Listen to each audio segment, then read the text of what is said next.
Good morning. I apologize. I am, about 23 minutes late, but I'm here and I am blessed this morning, and I trust that someone will pop on here now or on replay and join us. I am in Elba, Alabama, at a beautiful little Airbnb apartment that the Elba Deliverance Center rented for me last night, and I told them I'd sleep in my car, but they wouldn't listen to me. They said, no, you're not sleeping in your car. We've got a place for you. And it's a nice 2-bedroom apartment, just cute as a bug. I mean, just everything is decorated so quaint, and it's just me. That's why I always feel guilty when churches rent me like a house or an apartment somewhere that'll hold a whole family. It's just me. But I appreciate it so much, and I slept great last night.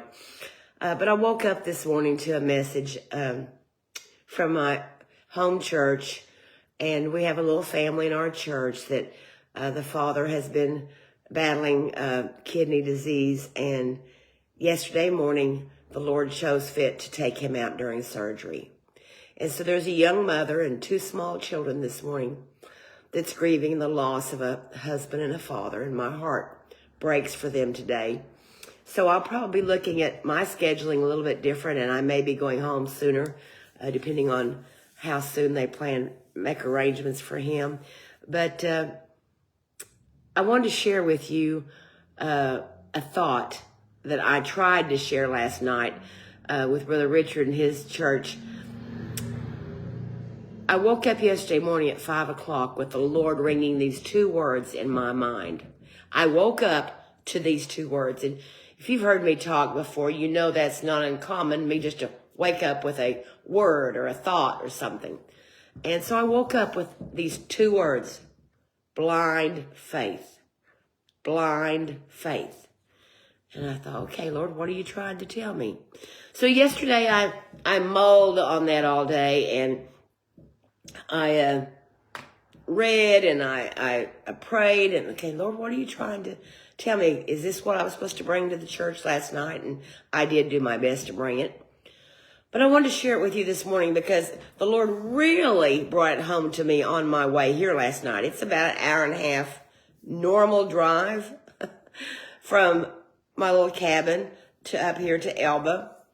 Well, it took me over 2 hours because my GPS took me down country dirt roads, and then on some of the paved roads, the speed limit was 25 miles an hour, literally.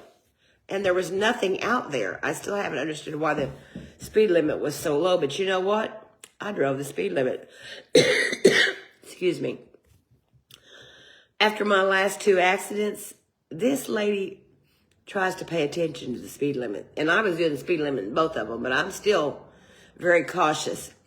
And it got dark on me early. 5 o'clock, it was already dark. And I have gotten to the place, I do not like it, but I have gotten to the place in my life where I just can't see to drive after dark. I'm really driving blind. You say, that's scary. Yes, it is. And so in traveling, I do my best to stop by dark and get a room for the night and get up the next morning and go the rest of the way. Sometimes that makes it stop pretty early. I mean, who wants to stop and get a hotel at 5 o'clock in the evening? Not me. I'm used to driving in the past to 10 or 11 o'clock at night. But I just can't do it anymore because I'm driving blind. It's not safe for me, and it's not safe for you if you come, I just try to stay in my lane. But I began to look yesterday, and I thought, well, I'm going to look and see what the definition of blind faith is. And it says blind faith refers to believing in something without any evidence or critical thought. Essentially, trusting something completely without question. And many times, and you know the definition for faith, Hebrews 11:1. Now faith is the substance of things hoped for, the evidence of things not seen. You've heard me talk before about faith being a rain check. It's that substitute for something you don't have. But what if that substitute, you don't know what it is? If you go back in the day, as I say, back in the day, we would go to buy an advertised product, and if they were out of it, they'd give you a rain check, and they would put on that rain check. If you had come to purchase a bottle of Dawn dish soap on sale, on that rain check, they would put the size of the bottle, description of the Dawn dish soap, and how much the advertised price was. And so when you came in after they got it in stock, you had to have that rain check, and you traded that rain check for the dish soap.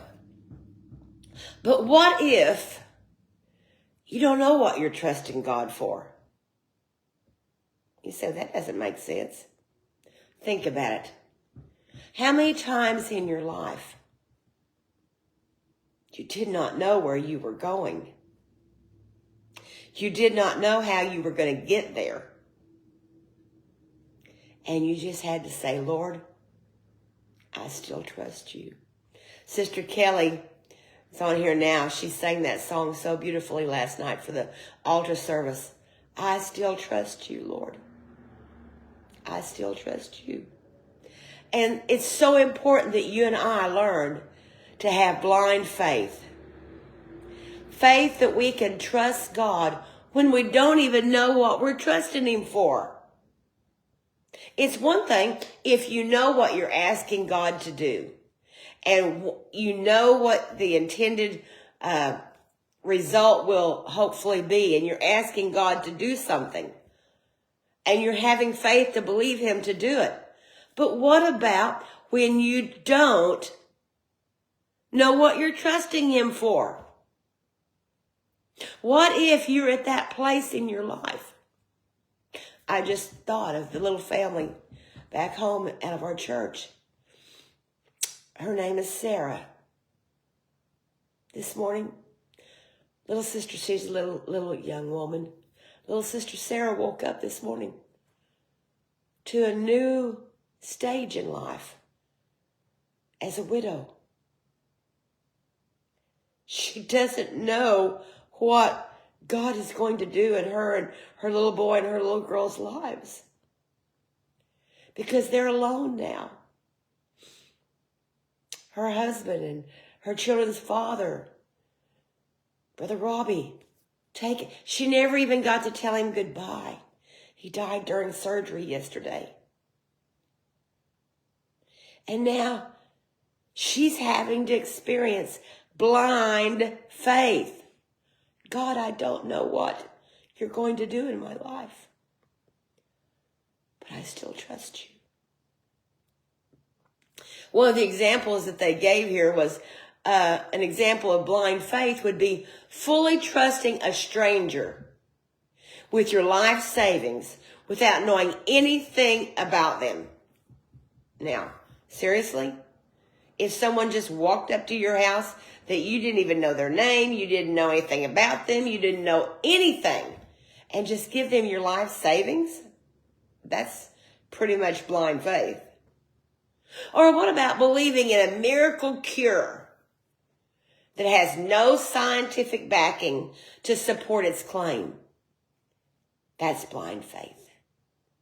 Can I tell you this morning that you and I need to have blind faith? We need to be trusting God when we don't know what the intended outcome is going to be. Think about Noah. Noah had blind faith. God says, I want you to build a boat. First of all, what's a boat? There was no need for a boat. God says it's going to rain. Rain? What is rain? It had never rained on the earth before. Every morning the dew came up from the ground and watered everything. And with blind faith, Noah went to work doing what God told him to do. Don't you think he was the laughingstock? I'm sure he was.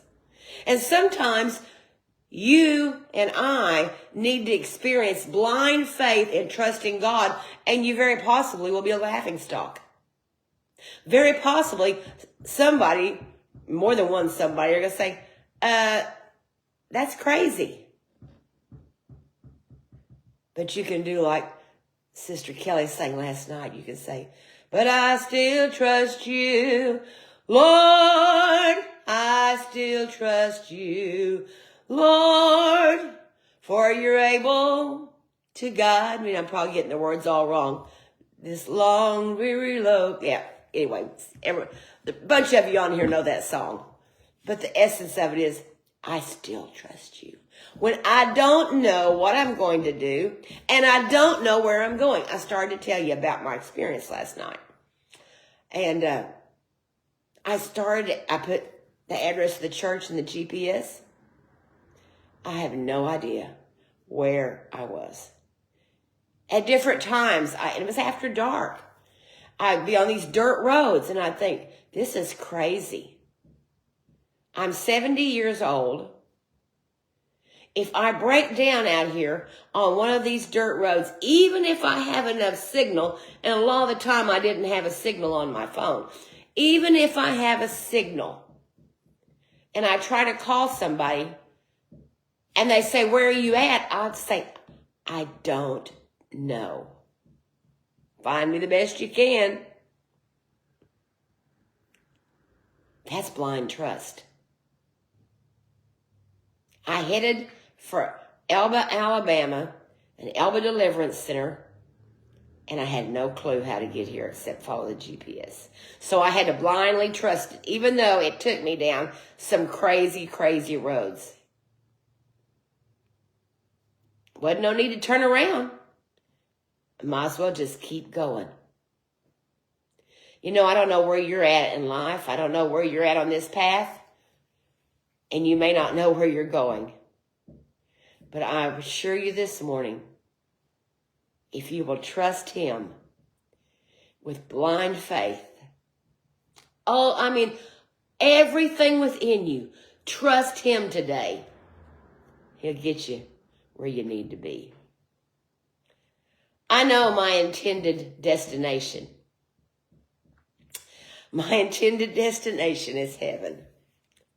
I'm not sure what roads I'm going to travel before I get there. But I can assure you this morning, he'll do to have blind faith in. He'll get me there. I've traveled some roads over the last 70 years, Brenda, that I had no idea that I was going to be on. You have too. And once I got on them, I didn't know how to get off. And all I could do was have blind faith in the creator of the universe.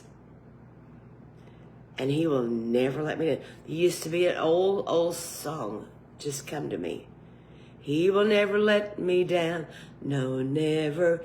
He will never let me down. When I'm troubled, he will never let me down.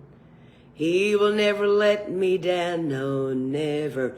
He will never let me down. Christ of Calvary, he will never let me down. I can have blind faith in him this morning. And he'll get me where he wants me to go safely, right on time. You have a blessed day today, and I don't know where I'll be Tuesday. You'll just have to check back and see if you can find me, all right? Thank you again to the Elba Deliverance Center for such a wonderful, gracious, excuse me, reception last night. They fed me good after church. Some of the best chicken noodle soup.